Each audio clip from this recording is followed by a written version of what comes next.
Hello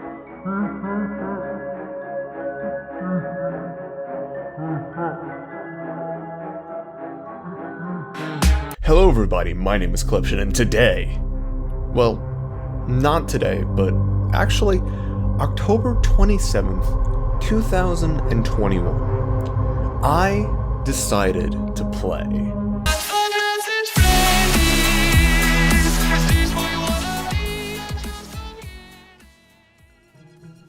That's right.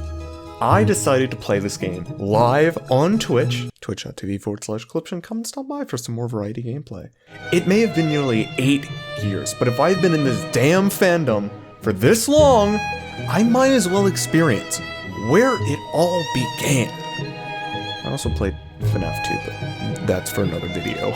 Anyway, ironically, this is one of the few games that I would put on the list of games that defined my childhood. But why? Why out of all the games that were out there at this time, why was I most interested in this game? Well, for starters, as a kid, I spent a lot of time in entertainment places. And one of the many places I always went to was Chuck E. Cheese. And this was back when they still had animatronics. Needless to say, it never felt out of the blue that one night you could be trapped in a Chuck E. Cheese-esque restaurant and these things would just come to life, seeking you out like the ones in FNAF do. And if you really want to see how that feels, go play the VR version of the game. Another reason I figure I enjoyed the games was because they were entertaining to watch. And by that I mean watch other people's playthrough of them. It brought entertainment to a horror scenario, like watching the dead meat's kill count, or watching Critical play any horror game. It eases off the horror, making it easier for me to digest and appreciate it. So, I was clearly hooked on the YouTube aspect of the games, but I never watched Markiplier or a Matt Pet theory on the games initially. No, it was actually a small YouTuber's playthrough of the games that really got me hooked on them and excited to see more. You may have heard of their channel. They go by the name of Popular MMOs. Hey, what's going on, guys? It's Pat, and today we're playing Five Nights at Freddy's. That's right. November 27th, 2014, Patrick Brown, aka Popular MMOs, played FNAF for the first time on his channel. It was through this initial playthrough of the first game that I ended up wanting to watch more content based on the game, eventually leading me to find channels like Razbowski and Dawko, Markiplier, and MattPet. Needless to say, I was hooked. From following updates to the game, to watching new theories, to regularly checking scottgames.com, it was a lot of fun. So, like Minecraft, I had found another game that I absolutely loved and felt a part of, but never actually played until recently. That being said though, I don't like horror. I was prepared for any gameplay elements the game could throw at me, but what I wasn't ready for was the psychological horror aspect of the game. I realized that night why the game got the jump on so many people. The prospect of being trapped in a room, stuck in a chair, unable to move for around 9 minutes with the killers having to come towards you at random intervals, and the only thing you can do is check cameras and close doors that could possibly run out of power at any time is, quite frankly,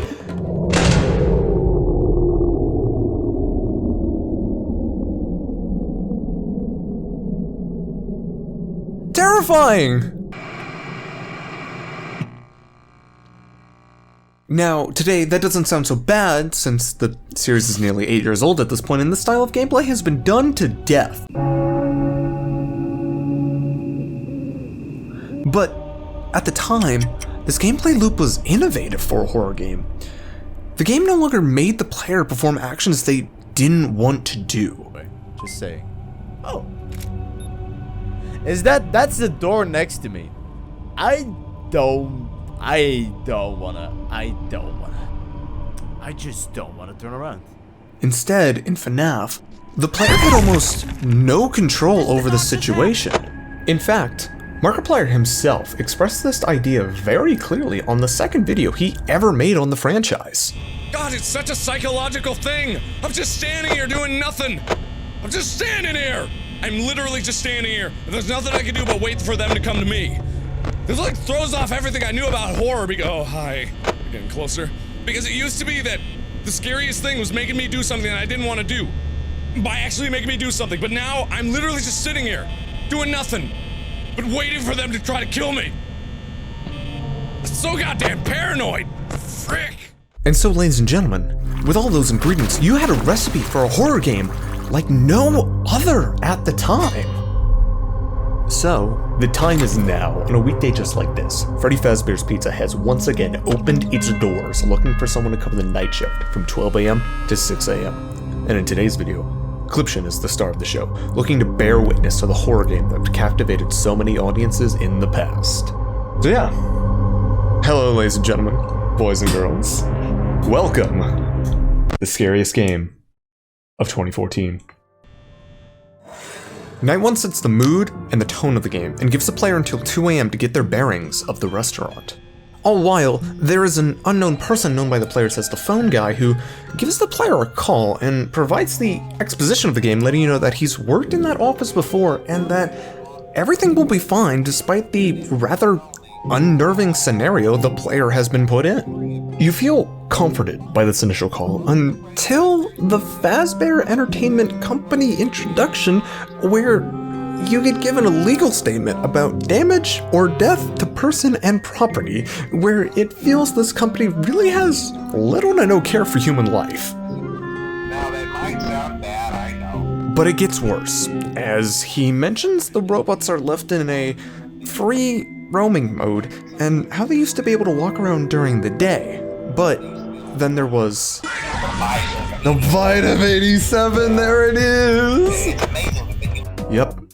Gaming's most infamous date to be put into literally anyone's heads started on the first night of this game. Now concerning your safety. My safety? As the call continues, the phone guy mentions your safety on the job, and how the risk here isn't a breaking in or anything normal, but instead how the animatronics won't recognize the player as human, but instead as a metal endoskeleton without its costume on. And if they catch you, they may try to forcefully stuff you inside a Freddy Fazbear suit, which will most likely result in death. This is when you fully realize that this is not a normal scenario, and the only saving grace of useful information you get is at the end of the call, where the phone guy tells the player to check the cameras and to close the doors only if necessary in order to save power. Which the player most likely wasted, since they were probably touring the restaurant on the cameras during the opening speech.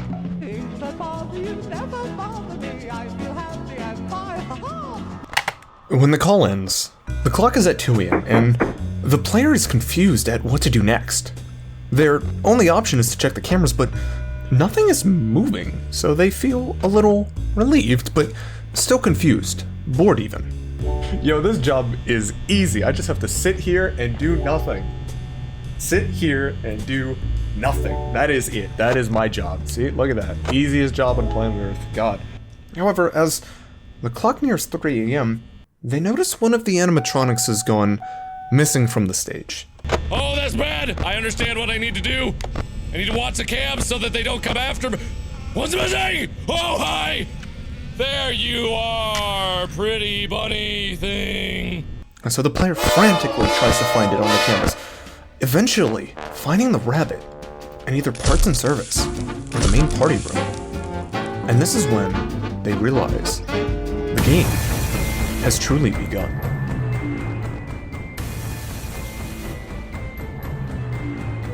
As it nears 5 a.m., the player notices the animatronics, most importantly, the blue bunny, is moving towards their location. Eventually, they appear in the corner of the West Hall, just sitting there, waiting. Oh my god, no! How are you in the West Hall corner already? You don't know what their next move is. They could literally go anywhere, but your intuition tells you that they're probably going to your office next. So you wait and prepare, checking the cameras and trying the lights until I just can't focus, bro. There he is, staring right at you. You only have one option. You know what it is. Shut the door! Shut the dang door! Oh my god! And that's the trial of night 1. The animatronics may stop by once or twice, but by now it's too late. You're gonna make it to 6 a.m. What do you even buy in the 80s? Like a toy? Oh! Okay, we good. I'm good. I'm calm. I'm chilling. No, I'm not. Easy first night. Wasn't even sweating. You find yourself immediately back in the office without a break. 12 a.m., but it's the second night. And you hear a familiar phone ringing. This night is where I encountered one of the Easter eggs in the game. It's me. Oh, it just kicks you back here. No! Come on! This message has a 1 in 1,000 chance of happening every second, and this won't be the last time it scares me. When the phone eventually gets picked up, the familiar expository voice is back, congratulating you on making it to the next night, as if others before you have not made it here. He continues by saying he won't take as long as Freddy and the gang become more active as the nights continue, informing the player that the game will get harder the further they continue. He also recommends checking in on them while he's relaying this message, and as you may notice, the bunny's already missing. He goes into how Freddy doesn't come off stage very often, but from what he's heard, he does become a lot more active in the dark, giving the player information that if they run out of power, they will most likely die. He further alerts you that there are blind spots in the cameras and that they happen to be right outside your office. Ironically enough for me, this is where one of the animatronics decided to test this theory right as the phone guy was explaining this. I have a second monitor every time I swing my mouse. What the fuck? What the fuck? Go away! The importance of using your door lights. There are blind spots in your camera feed, and those blind spots have to be right outside. Thanks, Captain Obvious! Before the call ends, he drops a last-minute hint about the Curtain Pirates Cove, an area the player might have seen while browsing the cameras the previous night. He recommends you check on the curtain every now and then, as the character in there is camera shy and won't come out unless he's left alone. After that, the phone guy ends the call in confidence that the player has everything under control. The situation is very clearly one where under control is probably the worst description that could be used to describe what's going on for obvious reasons. Idioms aside, as the night continued for me, however, another Easter egg happened where the poster in the West Hall changed to an image of Freddy tearing his head off. I didn't realize this until editing that this happened, but I thought I'd point it out. The chance of this Easter egg happening is 1 in 100 every time the camera is opened. After the Easter egg, as the second night progresses on, it becomes clear to the player that this is another night of learning. The animatronics are moving faster than on the first night, but it's not overwhelming as they tend to stay in some spots for extended periods of time. This leads to a lot of downtime on this night, waiting for something to happen, but it gives the player more opportunities to learn the pathing of the animatronics and the layout of the building. However, this game still freaks me out, even in this calm setting, so I spent the night threatening to turn the chicken into KFC if it ever dared come close to my office. I'm waiting for the fucking chicken to show up. If that chicken shows up, I will literally punch them so hard they will turn into fried chicken. Seriously though, I'm gonna turn that chicken into like a bucket of KFC fried chicken if they show up at this door. And as my shift came to a close, I noticed the fox poked his head out of the Curtain Pirates Cove, but by now it was too late. The second night was complete. Oh, fuck you. Never mind. Literally easiest game on planet Earth. I don't even, like, Markiplier calls himself the king of FNAF. Bro, I'm about to take that crown right off your head. Easiest game of my life. The third night started off pretty strong for me. Battery usage. How much battery usage does this phone use? Can I just... Stop that! That's supposed to have like a 2% chance! That is supposed to have a 2% chance! Stop it! As per usual, there's another phone call that plays while you start your tasks of trying not to die. Compared to the calls on the previous night, this call is very short. The phone guy congratulates you on making it here, claiming that most people move on to other things, and that he's not implying that they died. A little too on the nose of a comment after everything the player has witnessed so far. He continues by admitting he won't take as much time for this call, as this is the night where things get real. He doesn't have too much information this night, but decides to suggest to the player to play dead, a decision that the player knows will get them killed.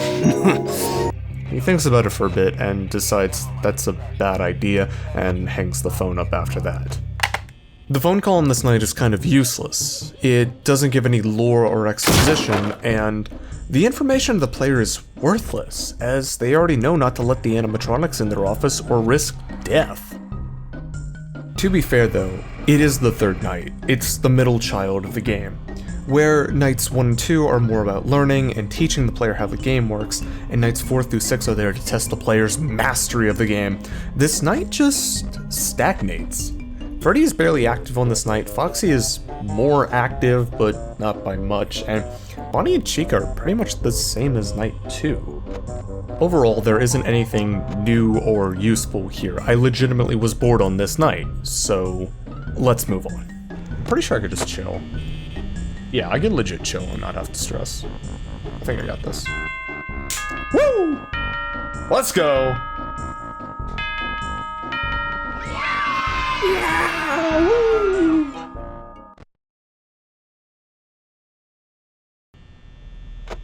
The fourth night is where things really do get real. The phone rings again as you notice the pace of the game has picked up in speed immensely. The guy on the phone starts talking to you, but there's something uneasy in his voice. He isn't as cheery as before. In fact, he too is scared. What's up, man? There's someone at the door.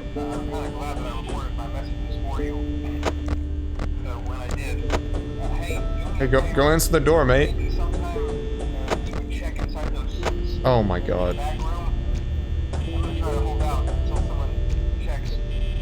What, is someone breaking in? Is this like Rainbow Six Siege? Is someone breaching the room?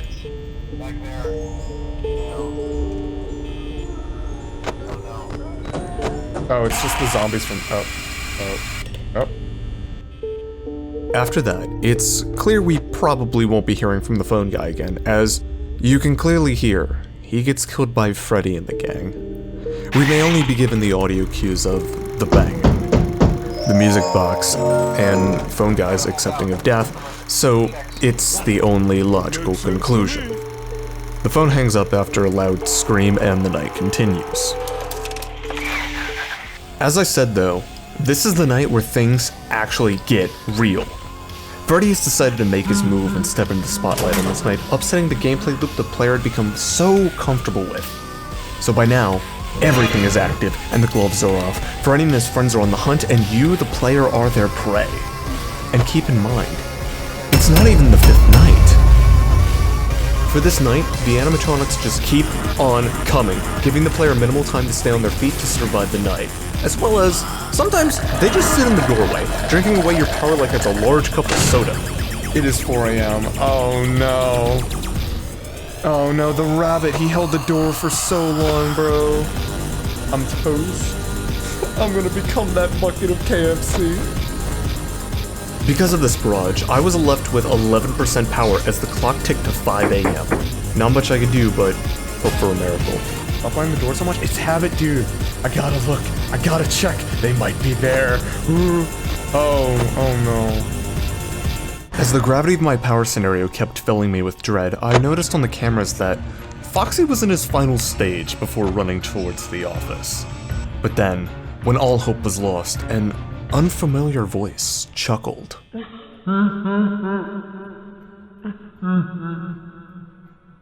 Freddy was coming for me. No way I survived this. I'm boned. I'm gonna be put in the cemetery out back. But at that point it didn't matter, as my battery percentage just ticked down from 2 to 1 to 0. All I could do was pray. 2% power. It's gonna be close. It's gonna be close. 0.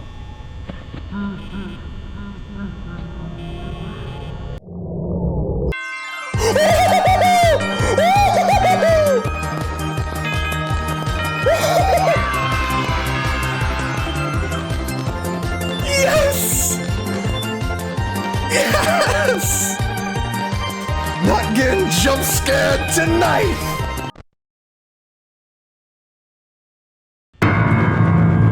The fifth night is the culmination of the entire game coming together.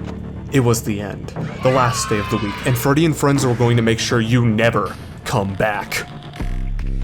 This night is RNG hell, random number generation. Essentially, it's what the game runs on to make it all work. And for this night, you need RNGesus on your side, as you need a large amount of luck to even make it to 5 AM. Plus, some additional luck just to close out your shift. Also, you may not have noticed this, but I haven't died on my playthrough of the game so far. I know the optimal strategy to beat the game, but on this night, that all changes. There's a phone call on this night, but it's not that friendly voice you come to expect.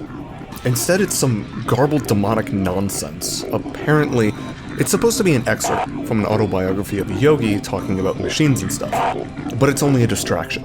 Your only focus is on the 4 animatronics making a beeline to your office, and once again, the only thing keeping them out is 2 metal doors and some power, which runs out faster than the attention span of people watching this video. And so, ladies and gentlemen, let me welcome you to the 5th night. Don't waste your power. I'm doing my best, brother. That bear. Actually, like Yogi Bear, dude. He's coming for those picnic baskets. And guess what? I'm the biggest one of them all. Oh, no. Oh, no. Oh my god, I never know what to do with Freddy. I don't know what to do with Freddy, though. Once he's in that corner, dude, he's the one animatronic that I never know what to do. Once he's out of the corner, I should be good, and he makes his little funny laugh. Motherfucker, get out of the corner! Go away! I'm not over. I'm dead. It's only 5 AM. I'm like, yeah, no. Oh my god, he's there already! He's there already! I'm dead, bro. I'm dead. The light bulb has gone out.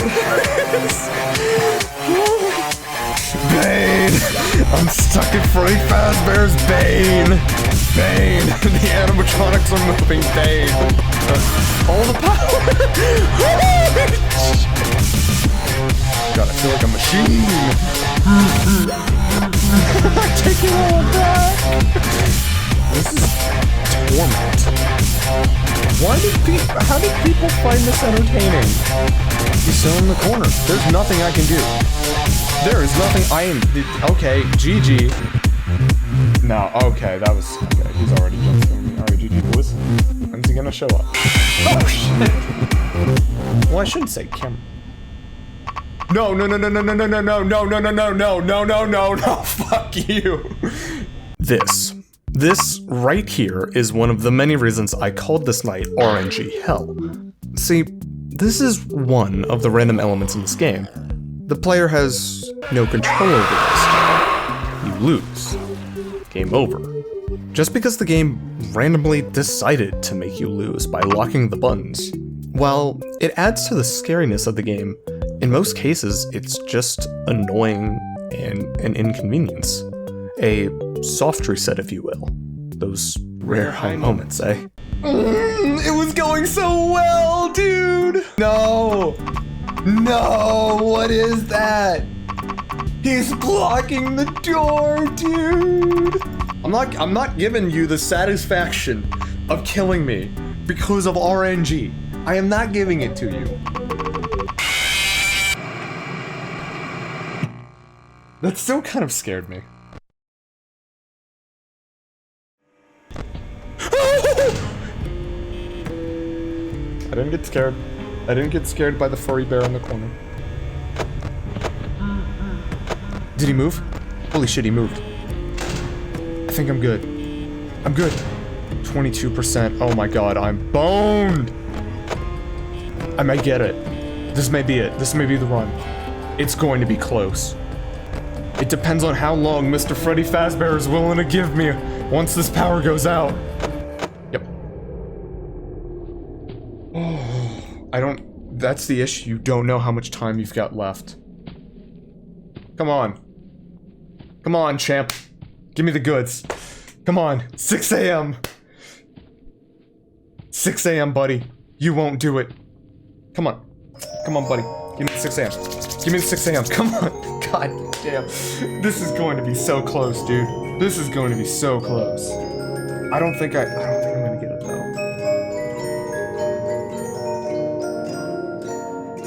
Because once again, how long he stays there is just literally RNG. Oh my god. I'm not gonna get it. I'm not gonna...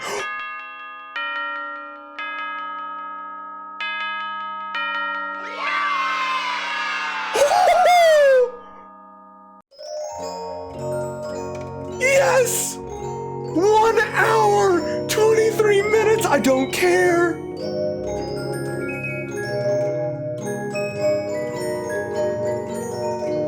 I don't care. $120, dude, below minimum wage for a week's worth of work! Let's go! Finally, to you, the viewer, it only took around 27 minutes and 55 seconds to get here. And to me, it only really took about an hour and 20 minutes to beat the game. But that felt like forever. A shift that would never end as a chicken, bunny, fox, and bear try over and over and over again to end it all. I had made it. 5 nights at Freddy Fazbear's Pizza, a magical place for kids and grown-ups alike, where fantasy and fun come to life. This victory was very sweet, and to celebrate, my friend shared a lovely image with me. I hate you.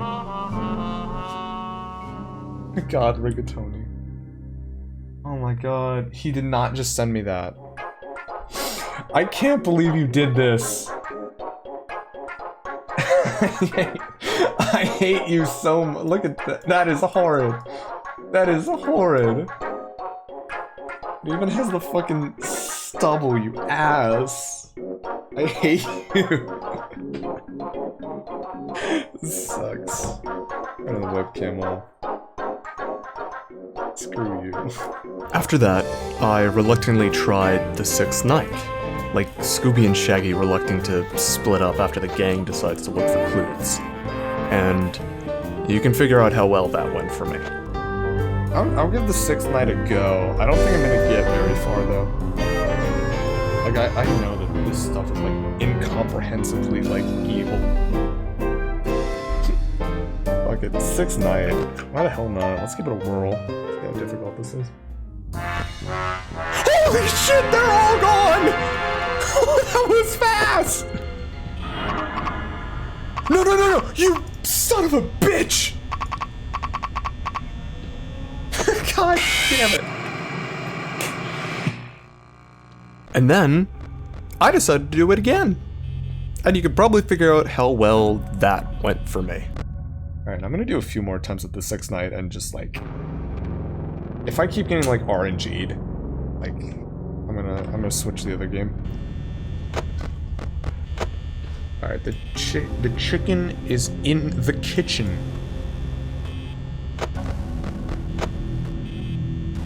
I can respect going to the kitchen right now. It's like 1 a.m., man. Let me get a little slice of that pie. At least they stay at the doors for a lot less longer period of time. That's good. But they still move faster than normal, which is bad. But then you have this little thing, this little Easter egg right here. Ladies and gentlemen, we got him. Which I haven't pressed this whole time. Ah! Fuck!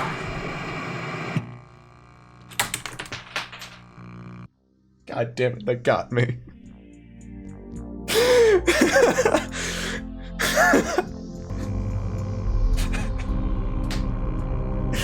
Fuck, they got me.